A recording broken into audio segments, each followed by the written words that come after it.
Hey again, welcome back to Coding with Drew. Let's pull together everything we've learned and create this project. So first we're going to create a file. I'm going to call it touch temperature conversion.sh. All right, we need to give it permissions. So chmod 755 temp tab, press return. And now we're going to open it in our Visual Studio Code editor. It's a pretty standard start for a new file. Shebang, bin/bash. And now we're going to do some pseudocode. So let's see what we have to do. If you're not familiar with pseudocode, we're just going to write comments to capture what we're going to do. We're going to use a while loop that captures our option flags. And inside of it, we're going to have a case that uses the options we pass to select from two options, Fahrenheit and Celsius.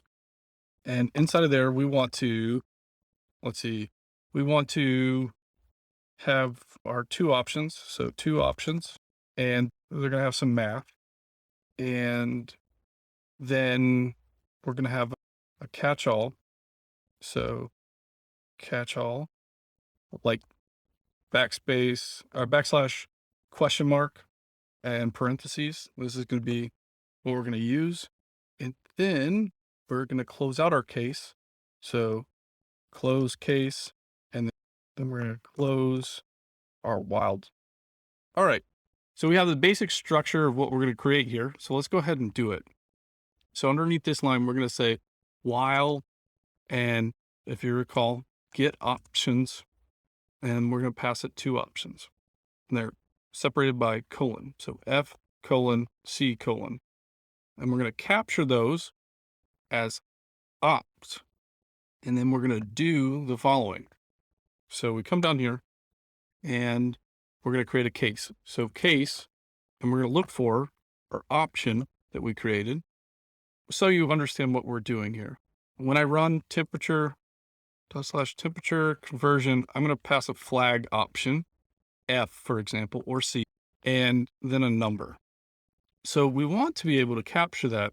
So getOps sees the option flag right here, and it also sees the option argument, which is 32. And so you can select one of these two, and then it passes it into this case. So inside that case, we're going to have two options. So if you recall how to create an option, it's F and then semicolon, semicolon, C, and then semicolon, semicolon. And then we're going to do some math, which we'll dive into that in a moment. Let's go ahead and do our catch-all, which is going to be backslash question mark. And this means it'll capture any one character. So if it's not one of these, it'll capture it in this one. And then we want to close the case. So ESAC, and then we want to close the while. We have a done up here, a do up here. We need a done down here. And let's put semicolon here for good measure. All right, so let's do our math. Let's save this for now. Let's come down here and do our math. All right, so the first thing we're going to do is we're going to echo, we're going to hard code it. So skip equals 2, semicolon. And we're going to say 32 minus 32 times, and then it's 5 divided by 9. So let's do this different number. Instead of 32, let's do 100 because that makes more sense. So 100 is the number that we're passing as option argument. And we can actually even do option argument here, opt arg, and save ourselves some headache. And we have to do the subtraction before we do the multiplication and division. And so we want to capture these inside of parentheses. And since this isn't basic math that Bash can handle, we have to pipe it to basic calculator. So this is Fahrenheit, right? Fahrenheit. I'm sure you will correct me in the comment section, but it doesn't matter. To Celsius. And then we're going to do the same thing for Celsius to Fahrenheit, right? So we're going to do echo scale equals to semicolon. We're going to do option opt arg minus 32. And since I like my curly brackets, I need to put those back in here. Opt arg. And I need to close that parentheses. It's not minus 32, it's plus 32. And then we're going to multiply by 9/5. And then we're going to send it to basic calculator.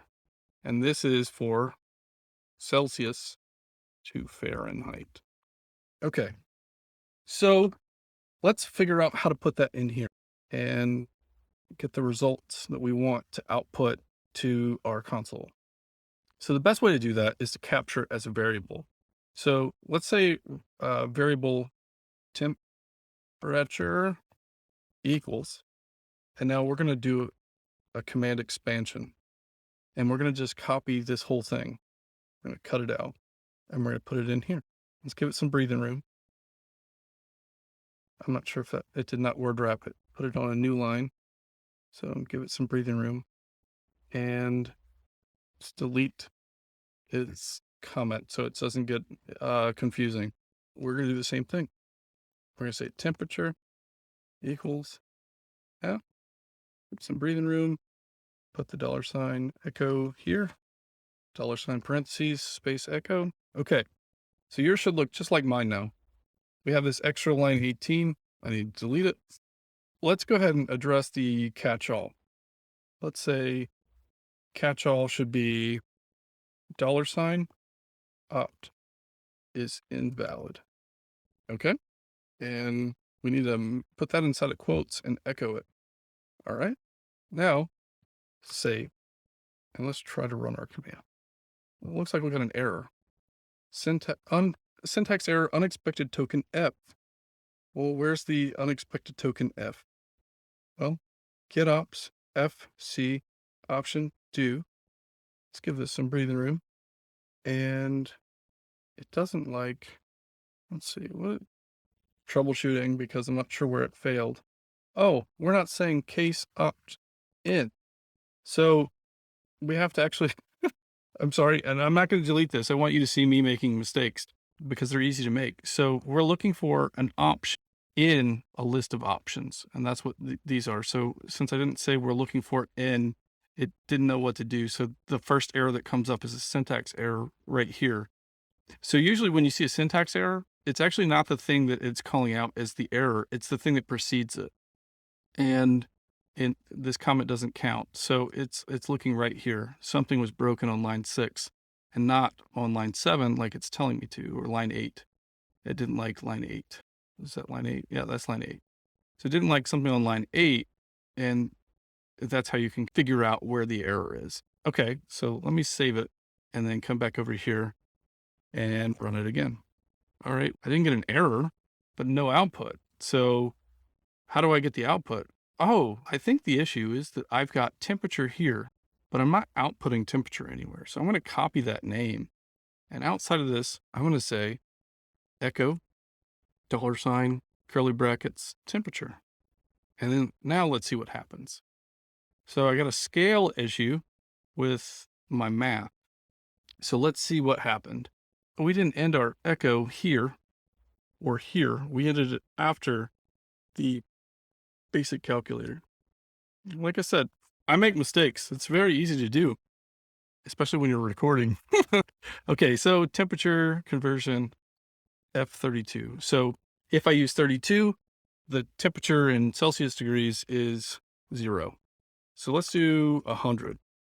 That's 37.4.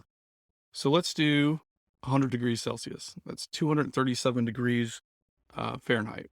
But this isn't clear what unit we're using, so why don't we fix that? In here, why don't we just create another echo? So $ parentheses echo, and then quote mark, come over here and in the quote mark, parentheses. Let's give that some breathing room, and we'll say degrees Celsius.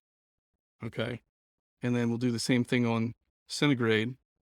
So we'll come back over here, create another $ parentheses echo, quote mark. In the quote mark, give it some breathing room and in the parentheses. And then we'll say degrees Fahrenheit. Fahrenheit. I'm guessing I'm spelling this wrong. You'll correct me, I'm sure.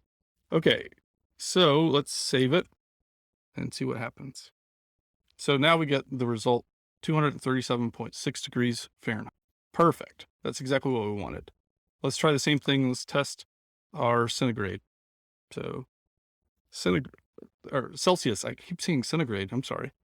Everybody that's not from America is like probably laughing at me. I actually work at a company that makes thermometers, and it is 80 degrees in my office right now. So let's see what temperature that is in Celsius.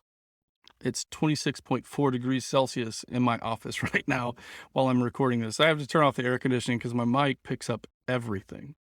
Anyways, so I hope that you've enjoyed this project and enjoyed watching me flounder and make mistakes. I don't want to edit out any of these mistakes because I want you to see me making them. I want you to feel confident in your ability to code. And I want you to know that there's ways to troubleshoot, and you can just watch me troubleshoot and get the hang of it. I'll see you in the next video where we're going to learn about read while loops.